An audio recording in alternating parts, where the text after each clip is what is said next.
Bit Remix ថ្ងៃមិញបងហួយលើខ្នងក្របី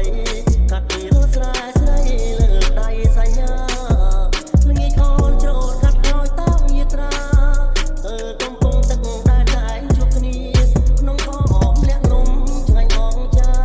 មានបរិយលោកស្លាប់ញ៉ាបងផងព្រោះយើងងូតទឹកលេងតែ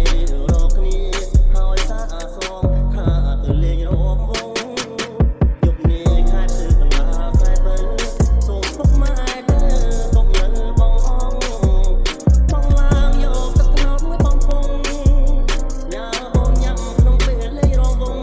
បងតាក្រៃអត់ញ័រជុំពងស្រីស្រងមានត្រង់លើកកាញ្ញា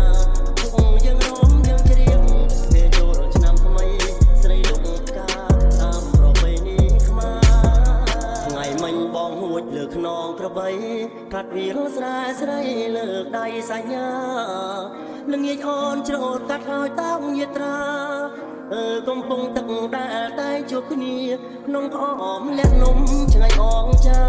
មានបរិយលោកស្លាប់ញ៉ាបងផងព្រោះជាងូទឹកលេងតែរៀបរកគ្នាហើយសាសងថាទៅលេងរំវងយប់នេះខែភ្លឺកណ្ដាលខ្សែពើសូមពុកម៉ែទៅកុំនៅបងអងបងឡើងយកទឹកថ្នោតមួយបងពងញ៉ាអូនញ៉ាំក្នុងពេលលេងរំវងបងកាក្រៃហត់ញ័រជុំគង់ស្រីស្រងមានត្រង់លើកកាញ្ញាពុកយើងរំយើងជ្រាបពេលចូលឆ្នាំថ្មី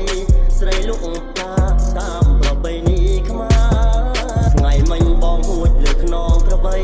កាត់ពីរស្រែស្រីលើកដៃសញ្ញាល្ងាចអូនច្រូតកាត់ហើយតាមយាត្រាកំពុងទឹកដែលតែជួបគ្នាក្នុងអមលាក់នំឆ្ងាញ់អងចាមានបរិយលោកស្លាប់ញ៉ាបងផងព្រោះជាងូទឹកលេងតែរៀបរកគ្នាហើយសាសងថា